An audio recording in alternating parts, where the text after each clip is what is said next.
드보라가 바락에게 이르되 일어나라. 이는 여호와께서 시스라를 내 손에 넘겨주신 날이라. 여호와께서 너와 앞서 나가지 아니하시느냐 하는지라. 이에 바락이 10,000명을 거느리고 다볼산에서 내려가니 여호와께서 바락 앞에서 시스라와 그의 모든 병거와 그의 온 군대를 칼날로 혼란에 빠지게 하심에 시스라가 병거에서 내려 걸어서 도망한지라. 바락이 그의 병거들과 군대를 추격하여 하로셋 학고임에 이르니 시스라의 온 군대가 다 칼에 엎드려졌고 한 사람도 남은 자가 없었더라. 시스라가 걸어서 도망하여 겐 사람 헤베르 안에 야에르 장막에 이르렀으니 이는 하소랑 야빈과 겐 사람 헤베르 집 사이에는 화평이 있음이라. 야엘이 나가 시스라를 영접하며 그에게 말하되 나의 주여 들어오소서, 내게로 들어오시고 두려워하지 마소서 하매 그가 그 장막에 들어가니 야엘이 이불로 그를 덮으니라. 시스라가 그에게 말하되 청하노니 내게 물을 조금 마시게 하라. 내가 목이 마르다 하매 우유 부대를 열어 그에게 마시게 하고 그를 덮으니 그가 또 이르되 장막문에 섰다가 만일 사람이 와서 내게 묻기를 여기 어떤 사람이 있느냐 하거든 너는 없다 하라 하고 그가 깊이 잠드니 헤베르 아내 야엘이 장막 말뚝을 가지고 손에 방망이를 들고 그에게로 가만히 가서 말뚝을 그의 관자놀이에 박음에 말뚝이 꿰뚫고 땅에 박히니 그가 기절하여 죽으니라. 바락이 시스라를 추격할 때에 야엘이 나가서 그를 맞아 그에게 이르되 오라, 내가 찾는 그 사람을 내가 내게 보이리라 하매 바락이 그에게 들어가 보니 시스라가 엎드러져 죽었고 말뚝이 그의 관자놀이에 박혔더라. 이와 같이 이 날이 하나님이 가나안 왕 야빈을 이스라엘 자손 앞에 굴복하게 하신지라. 이스라엘 자손의 손이 가나안 왕 야빈을 점점 더 눌려서 마침내 가나안 왕 야빈을 진멸하였더라. 아멘.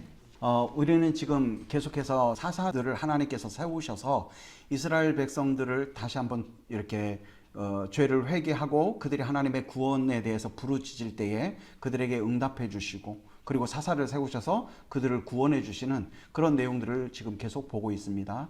그래서 첫 번째는 온니엘, 그 유다 자손이었지만 어찌 보면 비주류였던 그 에돔 족속의 사람이었잖아요. 그 온니엘을 사사로 세우셔서 하나님께서 이스라엘 백성들을 메소포타미아 왕 구산 리사다임의 손에서 구원해 주셨던 그런 내용들을 우리가 살펴보았습니다.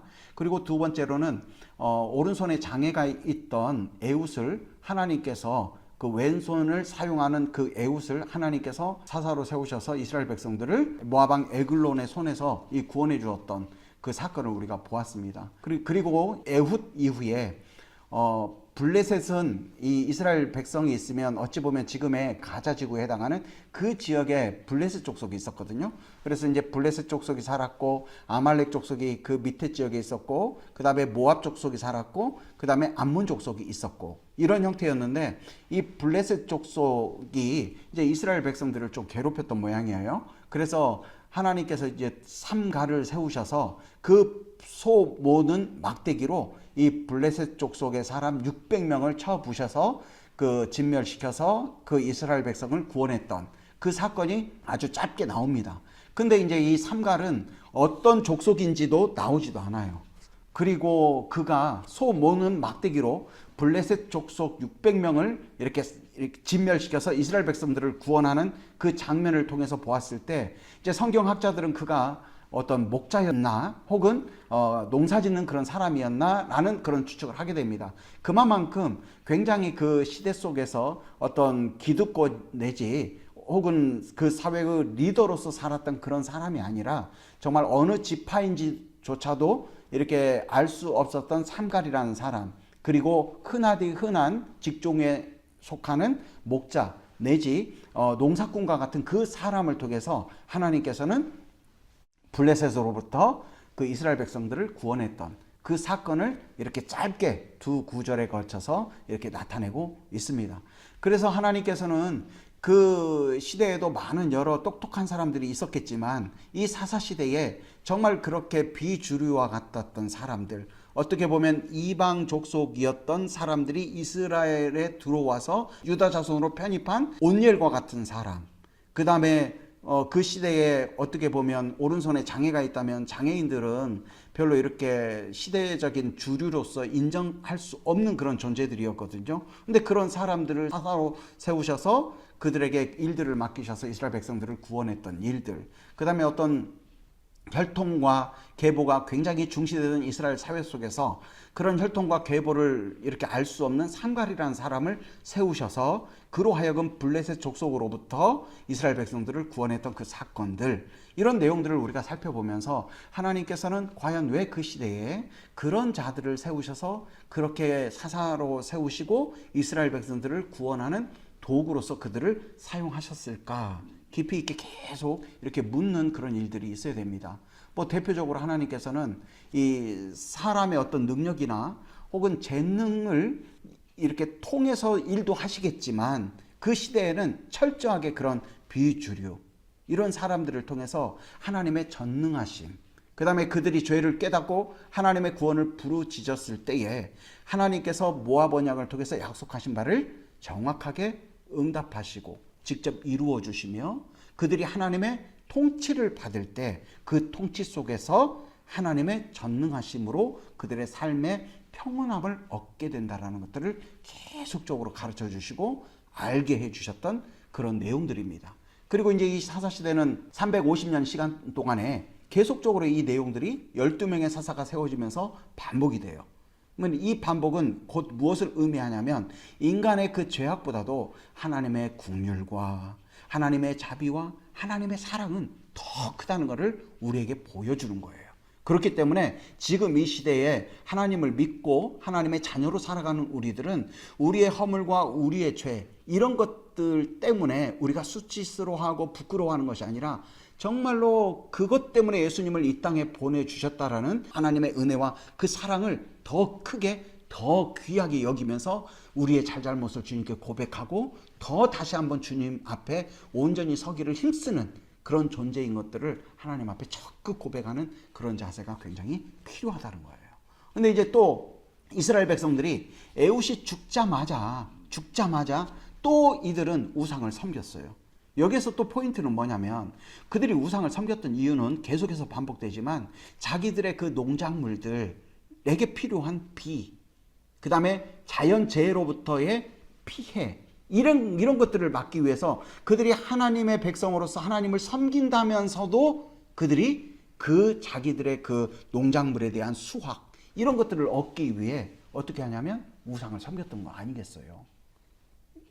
그래서 하나님께서는 철저하게 너희들에게 주어지는 그 모든 것들, 그 다음에 너희들에게 주어지는 모든 이익들, 모든 수확물들 다 하나님께서 지키셔야만이 그 모든 것들이 온전하게 너희들에게 주어질 수 있다라는 것들을 이렇게 말씀하시고 강조하고 가르쳐 주시고 알려주시고자 원하는데, 그들은 에훗이 죽자마자 다시금 자기가 경작하는 그 농작물의 수확이 자기의 어떤 종교적인 열심, 우상을 섬기는 일, 그런 것들을 통해서 얻어질 수 있다라는 거예요. 이거는 곧 뭐냐면 하나님께서 성을 지켜야만이 파수꾼이 그 성을 지키는 것이 무의미하지 않다라는 그 내용인데, 그 내용과 전혀 반대되게 이들은 그 성을 지키는 것이 하나님의 도우심, 하나님의 보호하심이 아니라 스스로가 그 일을 할 수 있다라는 생각이었던 거죠. 그리고 그것도 하나님이 아니라 우상을 이렇게 끌어들여서 그것에 대해서 열심히 하면 그들이 더 많은 이익을 얻게 된다라는 거예요. 이 어떤 내용을 가지고서 우리가 조금 살펴봐야 될 것은 뭐냐면, 이 세상에 지금 우리가 살아가고 있으면서 과연 우리에게 주어지는 그 모든 것들이 나의 열심으로, 나의 능력으로, 나의 어떤 의지로 내가 남들보다 더 나은 재능과 어떤 특별한 어떤 능력이 있어서 다 채워진다. 그리고 내가 남들보다 더 열심히 했었을 때 그런 것들을 얻을 수 있다라고 생각한다면 이것 또한 하나님 앞에서 옳지 않다는 거예요. 이거는 그냥 하나님 정말 모든 것들의 주인 되신 주신 분이 하나님이십니다. 그리고 내게 주어진 이 모든 것들은 내가 얻은 것이지만 내가 얻은 것이 아니라 하나님께서 주신 것입니다라고 고백하는 모습으로 우리가 바뀌어줘야 된다라는 것을 이 사사기의 말씀들을 통해서 우리가 알 수 있고, 반복적으로 계속 이스라엘 백성들이 자기들이 경작하고 있는 그 농작물에 대한 더 많은 수익, 더 많은 이익이 마치 자기들이 우상을 섬김을 통해서 혹은 자기가 그 무언가를 더 열심히 해서 얻어진다라고 착각하며 생각하는 것들, 이것들이 곧 하나님 앞에 굉장히 잘못된 것임을 이렇게 보여주고 있는 거죠. 참 주의해야 될 부분이 싶습니다. 우리가 무지 중에도 자칫 그쪽으로 길을 가버릴 수도 있는 거죠. 근데 아무튼 에훗이 죽자마자 다시금 그 이스라엘 백성들은 그런 우상들을 섬기게 돼요. 그러면 그러던 상황 속에 하나님께서 또 반복적으로 이 가나안 왕 야빈을 통해서 이스라엘 백성들을 20년 동안 억압 및 학대받게 하십니다. 우리가 이제 이집트의 왕을 파라오라고 하고 그 다음에 블레셋 왕을 아비멜렉이라고 하던 것처럼 가나안 왕 역시도 가나안 야빈 하면 그냥 가나안 왕 이런 의미거든요. 이집트 왕 하면 이집트 파라오, 그 다음에 블레셋 왕 하면 아비멜렉, 블레셋 아비멜렉 이렇게 이야기하는 것처럼 가나안 왕 역시도 이 야빈 그 왕의 칭호를 의미하는 그런 내용이었어요. 하나님께서 에훗이 죽자마자 그 이스라엘 백성들이 이렇게 바알들을 섬기고 아세라들을 섬기니까 그 가나안 왕 야빈을 통해서 그들을 20년 동안 이제 억압받고 압제받도록 한 거죠. 특히나 그 스불론 지파와 납달리 지파가 있었던 북쪽 지역 그쪽에서 더 많은 압제와 학대가 이루어졌던 그런 곳이었어요. 그런 시대에 이제 너무 힘들고 너무 어렵고 또 이스라엘 백성들이 이제 하나님 앞에 기도하는데 뭐라고 하냐면, 하나님 정말 그 가나안 왕 야빈은 철병거 그 900대를 가지고 있습니다. 이제 그 당시에는 아직 철기 시대가 도래하기 이전이었음에도 불구하고 철병거 900승을 가지고 있었다라는 것은 굉장한 부가 있었고 그 다음에 권력이 있었다라는 걸 의미하는 거죠. 그래서 가나안 왕 이 야빈은 철병거 900승을 갖고 있고 그에 비해서 우리는 지금 20년 동안 학대받고 있고 그에 의해서 압제당하고 있는데 우리는 더 이상 그를 대항해서 정말 싸울 수도 없고 싸운다 손 치더라도 질 수밖에 없는 그런 상황입니다. 하나님 이런 상황을 아시죠. 우리의 모든 죄와 허물들을 용서해 주시고 이 안에서 우리를 구원해 주십시오. 이렇게 이제 기도를 하는 거예요. 그러니까 하나님께서 그 기도를 들어주셨어요. 그리고 나서 그 시대에 그 사사 드보라를 세우십니다. 근데 이제 드보라를 설명할 때에 이 성경에 이제 어떻게 나오냐면 드보라에 대해서 랍비돗의 아내 여선지 여자 드보라 이렇게 나오는 거예요. 다시 한번 설명하면 이 드보라를 하나님께서 세우셨는데 랍비돗의 아내 여선지 여자 드보라 이렇게 나오는 거죠.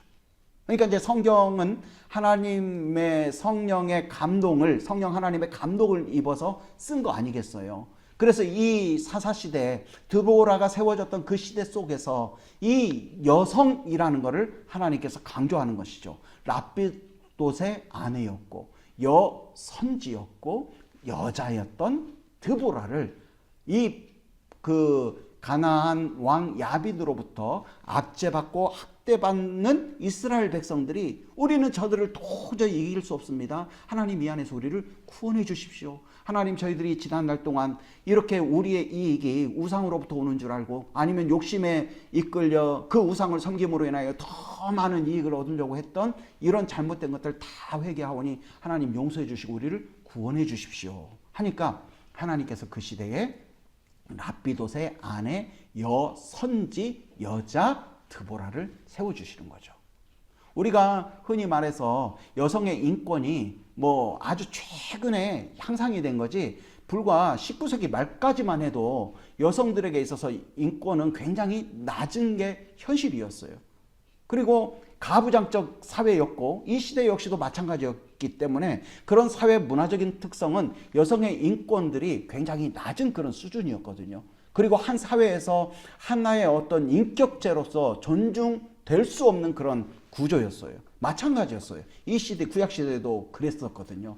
그런데도 불구하고 하나님께서는 랍비돗의 아내 여선지 여자 드보라를 그 시대의 사사로 세웠던 거예요. 그리고 드보라는 그 에브라임 산지 그 라마와 그 베델 사이에서 그 이스라엘 백성들을 대상으로 해서 재판을 했어요. 이 사사들의 활동이 두 가지가 있었는데, 하나님의 말씀에 따라 백성을 이끄는 역할과 그 다음에 백성들의 문제에 대해서 재판을 했던 두 가지의 역할이 바로 사사의 역할이었거든요. 근데 이제 그 일들을 누가 했냐면 랍비돗의 아내 여선지 여자 드보라가 했다는 거예요. 그리고 이스라엘 백성들은 그 재판을 받았던 것을 통해서 곧 드보라가 하나님으로부터 사사의 권한을 위임을 받아 그것들을 실행하고 있다는 것들이 공공연하게 그 이스라엘 사회 속에서 존중되고 있었다라는 거죠. 왜냐하면 이스라엘 백성들이 그에게 나와서 재판을 받았기 때문에 그랬다는 거예요. 그렇게 이제 행동하던 드보라가 어느 날 가데스라는 지역에 살고 있는 바락에게 한 사람을 보내요. 그 납달리 지파가 거주하는 곳에 이제 살고 있었던 그 바락, 납달리 지파가 분배받은 땅 가데스 지역에 살고 있던 바락에게 사람을 보내요. 그래서 사람을 보내서 뭐라고 하냐면 얼른 나에게 오도록 해라. 이렇게 이제 하니까 바락이 그 드보라에게 오게 됩니다. 그때 상황에 이제 드보라가 그 바락에게 뭐라고 이야기를 하냐면 가나안의 왕 야빈의 군대 장관 시스라에 의해서 압박받고 학대받고 있던 북쪽 지파 납달리 지파와 스불론 지파 중에서 10,000명을 선발해서 그들을 이끌고 다볼산으로 가라. 이렇게 이제 이야기를 하는 거예요. 드보라가 이어서 뭐라고 하냐면 하나님께서 말씀하셨다. 내가 야빈의 군대 장관 시스라와 그의 병거들과 그의 무리를 기손강으로 이끌어 내 손에 넘겨줄 것이다. 이렇게 하니까 이 바락이 이제 그 말을 듣고 드보라여, 만약에 당신이 가면 내가 가지만 당신이 가지 않는다면 저는 갈 수 없습니다. 이렇게 이제 고백을 하는 거예요. 그래서 이 드보라가 뭐라고 하냐면 내가 반드시 너와 함께 갈 것이다. 그리고 하나님께서는 반드시 그 전쟁을 통하여 승리를 줄 것이다. 그런데 그 전쟁의 승리에 대한 영광은 바락 네가 받는 게 아니라 어떤 여인이 받게 될 것이다. 바락 남성 네가 아니라 어떤 여인 그녀가 전쟁의 승리에 대한 영광을 받게 될 것이다. 이렇게 예언을 하는 거예요. 여기 그 다볼산은 산이지만 그 다볼산 밑으로 해서 그 기손강이 있어요. 근데 기손강이 있는데 이 기손강은 우기 때는 비가 많이 내려서 강물이 흐르는 곳이에요. 근데 이제 비가 내리지 않는 건기 때에는 그 땅이 말라버려. 그래서 거기는 강이 아니라 골짜기로 그냥 보이는 거예요. 그럼에도 불구하고 그곳은 사람들을 뭐라고 하냐면 기손강이라는 거예요. 근데 그 기손강, 그 골짜기에 있는 그 산이 바로 다볼산이었다라는 거죠. 거기로 납달리 지파와 스불론 지파 중에 10,000명을 뽑아서 네가 그들을 이끌고 그 바락 네가 다볼산으로 가라. 이렇게 이야기를 한 거죠. 그래서 바락은 돌아가서 10,000명을 뽑고 그들을 데리고 다볼산으로 가요. 그리고 이렇게 거기에 이제 드보라도 함께 가 있는데 그때 상황에 드보라가 뭐라고 하냐면 바락에게 일어나라. 이는 여호와께서 시스라를 내 손에 붙이신 날이라. 여호와께서 너의 앞에서 행하지 아니하시느냐. 이렇게 이제 4장에 나와. 근데 이제 5장은 뭐냐면 바락과 드보라가 그 전쟁을 승리한 이후에 하나님께 찬양하는 노래거든요. 그러면 그 내용과 맞춰보면 뭐냐면 이 드보라가 바락아 일어나라. 이는 여호와께서 시스라를 내 손에 붙이신 날이라. 여호와께서 너의 앞에서 행하지 아니하시느냐. 라는 그 내용을 통해서 뭐를 볼 수 있냐면 이 드보라가 하나님께서 그 스불론 지파와 납달리 지파에서 뽑은 10,000명을 데리고 그 가나안 왕 야빈의 군대 장관 시스라와 이렇게 싸우려고 준비하는 다볼산에 오른 바락에게 이야기하는 건데 그 상황 속에서 하나님께서 이 구름을 보내서 그 땅 가운데 폭우를 내리는 그 광경을 드보라가 본 거예요. 그래서 뭐라고 하냐면 바락아 일어나라. 지금 여호와께서 지금 행하시고 비를 준비하신다. 이 말씀인 거죠. 그래서 이 바락은 그 10,000명을 이끌고 다볼산에 내려오는데 그 밑에 누구를 향하여? 기손강에 있던, 골짜기에 있던 그 가나안 왕 야빈의 군대 장관 시스라, 그와 900승의 철병거, 그리고 가나안 사람들 중에 그 참여했던 군대들, 이 사람 군병들에게 향해서 내려오는 거죠. 그 과정 속에 하나님께서 그 땅에 폭우를 내리신 거예요. 그러다 보니까 깜짝 놀라서 거기에는 그 폭우가 내리면 강이 된다고 그랬잖아요. 그러니까 이제 갑자기 그 20년 동안 이렇게 압제하고 학대당하던 사람들이 저기 가나안 왕 야빈 그리고 군대 장관 시스라를 대항해서 이렇게 어찌 보면 항거하려는 그런 모습들 아니겠어요? 그러니까 그 상황을 일망타진해서 절대 두 번 다시 그들이 싸울 수 없도록 이 시스라가 군대들을 다 조직하고 철병거까지 다 가지고 온 그런 상황에 폭우가 갑자기 내리니까 이 사람들이 깜짝 놀라서 우왕좌왕하게 되는 거죠. 그리고 그 엄청난 폭우에 의해서 거기에 골짜기에 모여있던 그 군대들이 다 휩쓸려 가기도 하고, 그 어떤 사람들은 피해서 도망가려고 이렇게 막 움직이다가 그 내린 폭우로 인하여서 그 바퀴, 철병거들의 바퀴가 수렁에 빠져서 막 이렇게 우왕좌왕되고, 그러면서 병사들은 철병거에서 내려서 도망을 가게 되고, 이런 어떤 상황이 그 상황 가운데 번진 거예요. 나타난 거예요. 그러다 보니까 이제 도망가는 그들을 누구예요? 이스라엘 1만 명들이 다 죽이고 진멸하는 그런 상황이 된 거죠. 근데 이때에 이제 두 가지 광경이 보이는데, 먼저 하나, 그 사이 속에 누가 나오냐면, 원래 그 겐 족속이라는, 여기에 이제 뭐라고 나오냐면 모세의 장인 호밥이 나오는데, 모세의 장인은 본래 르우엘과 이드로 해서 같은 사람이에요. 르우엘과 이드로 같은 사람인데, 여기에서는 모세의 장인 호밥이라고 나오는데, 호밥은 이름이에요. 이름이고 모세의 장인 이렇게 나오는데, 이 장인이라는 그 의미 속에 뭐가 포함되어 있냐면 장인의 가족까지를 포함을 해요. 그렇기 때문에 모세의 장인 호밥은 성경학자들이 모세의 처남이었을 것이다, 이렇게 이야기를 해요. 왜냐하면 모세의 장인은 이미 이드로와 르우엘이라고 이렇게 나와 있고, 여기에서는 모세의 장인 호밥 하는데 모세의 처남 호밥, 이렇게 이제 해석을 하거든요. 근데 이 모세의 처남 그 호밥의 그 자손 중에 겐 족속이라는 족속이 있어요. 근데 이들은 본래 어디서 살았냐면 저기 남쪽, 유다 자손이 그 분배받았던 땅 남쪽에 살고 있었거든요. 근데 그 시기에 그 모세의 장인 호밥, 겐 족속 중에 헤벨이라는 자가 이 남쪽에서 어디 그 스불론 지파와 그 다음에 납달리 지파가 살고 있는 그 북쪽으로 이사를 온 거예요. 그 사이 속에 이사를 와서 이렇게 지내는데, 이 사람은, 이 족속들은 하나님을 믿는 자들도 있었지만 또 뭐 안 믿는 자들도 있었어요. 있었다고 해요. 그렇지만 그들은 서로 이스라엘 자손과 굉장히 친하게 지내는 족속이었거든요. 그 헤벨은 어떠냐면 이 가나안 족속의 가나안 왕 야빈과 친근하게 지내는, 두터운 친분이 있는 그런 상황이 함께 벌어지고 있는 거예요. 근데 이 상황에 바로 전쟁이 난 거죠.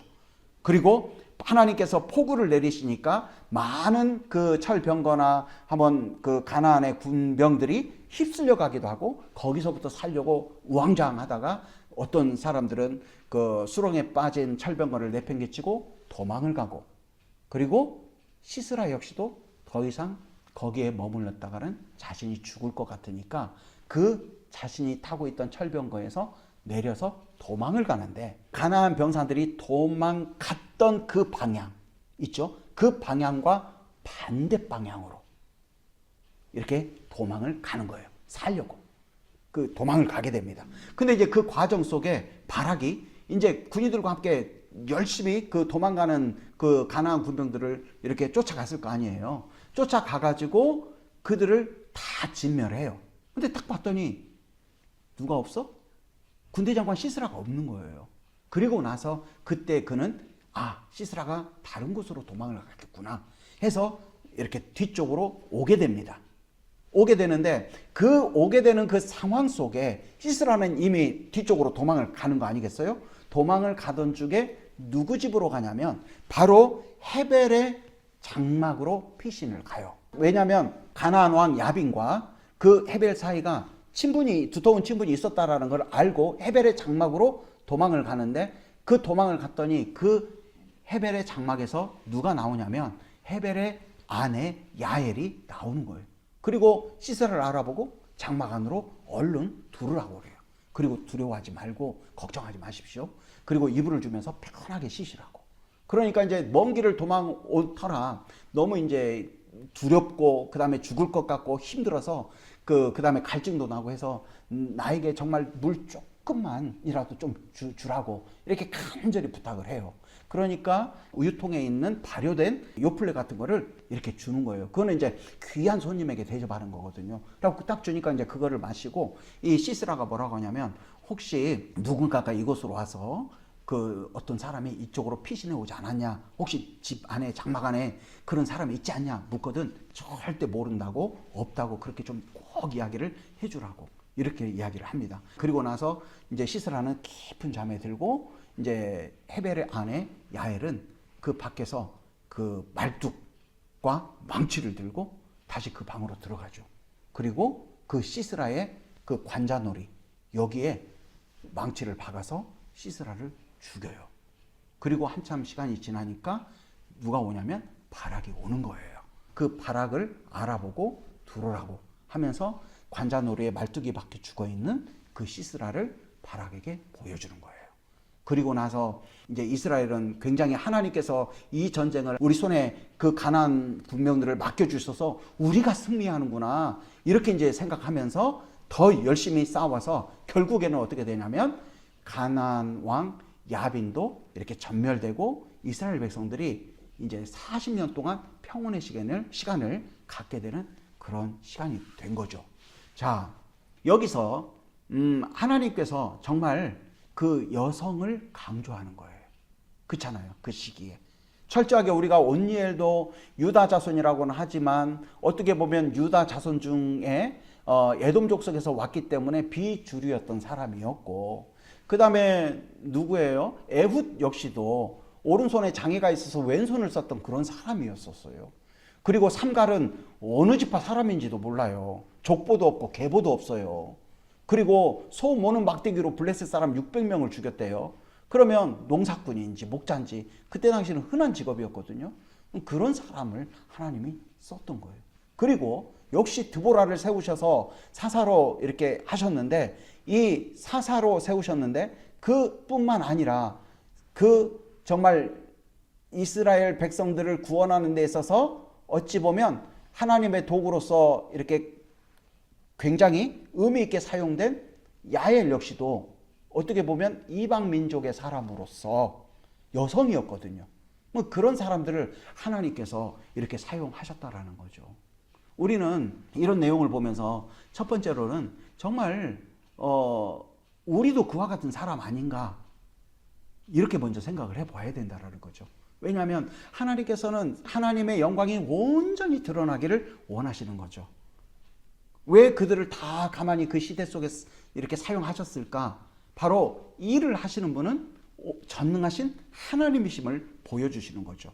이스라엘 백성들을 이렇게 양육하고 그 다음에 그들을 돌봐주고 그들에게 정말 평온의 시간을 갖게 하고, 이 모든 일들은 다 누가 하냐면 전능하신 하나님이 해주시다라는 거예요. 지금 이 시대에도 마찬가지죠. 우리가 열심히 직장에 가고 또한 여러 가지 일들을 하고 또한 다양한 역할들을 하고 있지만 그 모든 일들을 가능케 하시는 분은 하나님이시다라는 것들을 하나님은 가르쳐 주시고 알려주시고 보여주시기를 원하신다는 거예요. 그렇다고 본다면 우리가 얼마만큼 역량 있게 이 사회 속에 살아가는가, 혹은 우리가 또 얼마만큼 남들의 어떤 존경을 받고 인정을 받으면서 살아가는가, 이런 것들은 하나님을 경외하는 자나 하나님의 자녀로서 별 의미 있는 요소가 아니라는 거예요. 우리가 그런 존중을 받거나 사랑을 받거나 인정을 받는 그런 어떤 것보다도 하나님께서는 정말로 철저하게 비주류에 속하는, 어떻게 보면 한 인격자로서 존중되지 않는 그런 나 같은 자를 하나님께서는 세우셔서 하나님께서 온전히 드러나기를 원하신다라는 것들을 우리는 볼 수 있다라는 거죠. 왜 하나님은 여자인 드보라를 그렇게 여성을 3번이나 강조하면서 그 드보라를 사사로 세우셨고, 그리고 이스라엘 자손도 아닌 어떻게 보면은 광야의 생활을 하다가 이렇게 가나안으로 오는 그 과정 속에 그쪽에 편입되어졌던 미디안 족속 중에 한 부류였던 겐 족속 아니겠어요? 그런 사람 중에 정말 한 여인, 그 여인을 하나님께서는 세우셔서 그 귀한 일을 이루시는데 도구로 사용하셨을까? 그것은 곧 모든 일들을 이루시는 분은 하나님이시라는 것들을 굉장히 하나님은 드러내기를 원하신다라는 거예요.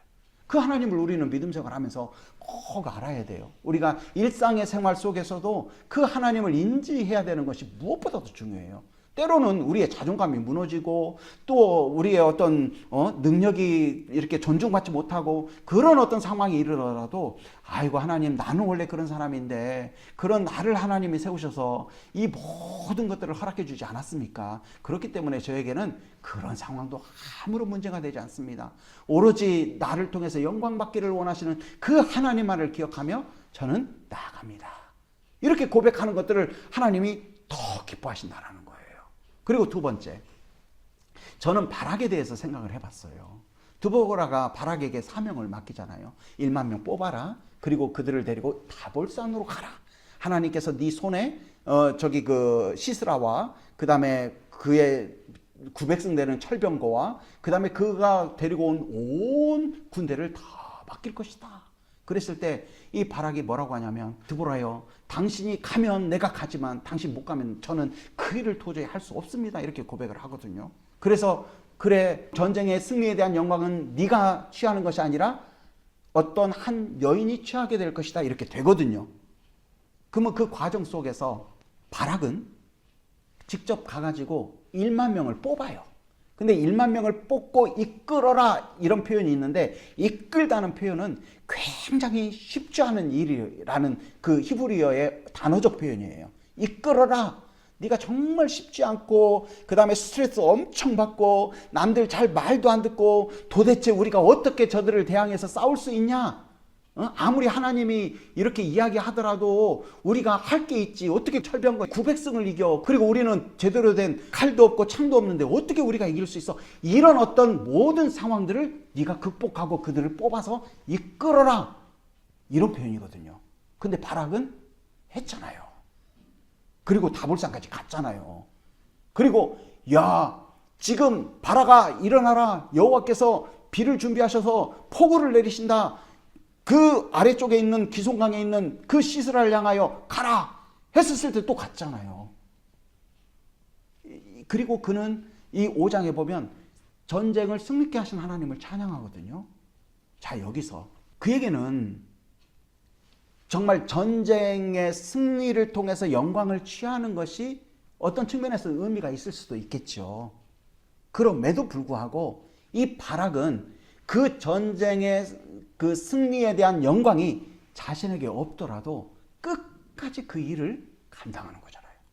그리고 그 병거에서 내려가지고 도망갔던 그 애들을 다 쫓아가서 다 죽이잖아요. 그리고 시스라가 없네? 그러니까 어떻게 다시 반대쪽으로 와서 그 헤베르 안에 야엘의 장막까지 오잖아요. 그리고 시스라가 죽은 걸 확인하잖아요. 그리고 나서 이스라엘 백성들이 더 힘을 얻어서 결국은 가나안 왕 야빈을 전멸시키잖아요. 이런 내용 보면서 우리가 어떤 하나님의 일을 하는 입장 속에 1인자 이런 것들은 중요하지 않아요. 우리는 늘상 1등, 주인공 의미가 없는 거죠. 여호와를 경외하는 자는 하나님의 나라가 강성해지는 것들에 대해서 큰 기쁨을 갖고 그것들에 대해서 굉장히 의미를 두고 움직이는 사람들이지, 내가 어디 가서 1등 해야 된다. 나의 능력과 나의 어떤 존재감을 통해서 그 조직이 어떻게 돼야 된다. 이런 것들은 정말 의미 없는 거예요. 하나님께서 또 보시는 것은 뭐냐면 그런 마음 아니겠는가, 이런 생각이 드는 거죠. 물론 그렇다고 해서 우리가 능력을 배양하는 거를 뭐 이렇게 하지 말아야 된다? 그런 의미도 없어요. 그렇지만 오히려 우리가 열심히 살고 하나님 뭐 열심히 이렇게 움직이며 지내지만 그 모든 것들을 통해서 하나님께서 이렇게 다 주셔서 이게 가능합니다 라고 고백하면 얼마나 그게 더 진솔한 고백의 기회를 얻는 사람 아니겠어요? 그리고 그런 정말 자존감이 무너질 수 있는 상황, 혹은 그 다음에 남들로부터 인정받지 못하는 상황, 그리고 그런 상황이더라도 그런 상황과 무관하게 하나님 앞에 이렇게 설 수 있는 거는 어떻게 보면 주님이 원하는 진솔한 고백을 드릴 수 있는 그 기회를 얻은 것 아니겠냐 이거죠. 마치 바락의 그 행동을 보면서 성경 주석학자들은 바락이 그때 상황에 드보라가 말했던 그 말에 아멘입니다, 내가 믿습니다, 내가 그렇게 하겠습니다 하지 않아서 그것이 그렇게 옮겨졌다 라고 해석하시는 분들도 있는데, 여기 드보라에 대해서 여성이라는 것이 강조되고, 나중에 겐 족속, 이스라엘 민족도 아닌 겐 족속, 그 겐 족속의 그 이방 여인 야엘을 통해서 하나님께서 이스라엘 백성들을 가나안 왕 야빈의 손에서 구원하신 그 강조점을 본다면 꼭 그것만은 아닐 수 있겠다라는 생각이 들고, 그렇다고 본다면 이 바락이라는 그 사람의 모습들, 정말 때로는 확신이 없는 그 상황 속에서도 또 그렇지도 않아요. 드보라가 사사역으로 인정됐기 때문에 하나님의 통치를 받은 당신이 있어야만이, 하나님의 도우심이 있어야만이 이것은 승리할 수 있습니다 라고라도 이렇게 해석이 될 수 있는 거거든요. 그렇잖아요. 그리고 그가 나중에 했던 행동들을 보면 하나님 앞에 얼마나 정말 이렇게 충성된 모습이었습니까? 그렇다고 본다면 그 모습이 곧 우리가 1인자가 아니더라도, 내가 무대의 그 주인공이 아니더라도, 또 내가 영향 있는 모습으로, 정말 능력 있는 모습으로 짜이겐되어지지 않을지라도 정말 하나님의 큰 나라, 하나님의 일들이 더 아름다워지는 데 있어서는 제가 기쁨과 감사함으로 충분히 낮아지는 자리에 있을 수도 있고, 그 다음에 맡겨주신 그 작은 일들도 내가 정말 기쁨으로 감당할 수 있습니다 라는 모습으로 설 수 있다는 거예요. 그래서 이 드보라를 통해서 하나님께서 그 시대에 여성 그 드보라와 야엘을 통해서 하나님께서 고통받고 있는, 학대받고 있는, 압제받는 이스라엘 백성들을 구원하셨다. 그것과 그 다음에 그 안에 바락이라는 그 사람, 어떻게 보면 정말 하나님을 의지했던 사람이죠. 하나님의 도우심 없이는 우리가 결코 할 수 없다라고 고백했던 그 내용이었고, 그 뒤에 전쟁의 승리에 대한 영광이 본인에게 오지 않을지라도 그것과 상관없이 정말 충성되게 그 일을 감당하는 그런 모습들을 보면서 우리가 우리의 일터에서나, 우리를 공부하는 입장에서나, 혹은 교회에 봉사하는 상황에서나, 혹은 직장에서의 일을 대하는 상황에서 바로 그런 모습으로 하나님 앞에 드린다면 하나님은 그 모습에 대해서 얼마나 기뻐하실까. 이스라엘 백성들이 회개하고 그렇게 왔었을 때 평원의 시간을 40년을 주시거든요. 그 시간 동안 정말 얼마나 하나님이 더 많이 느껴지고 경험되고 그런 시간을 보내지 않았겠습니까? 우리 역시도 그 하나님을 바라보는 이 시간이기를 주님의 이름으로 축복합니다.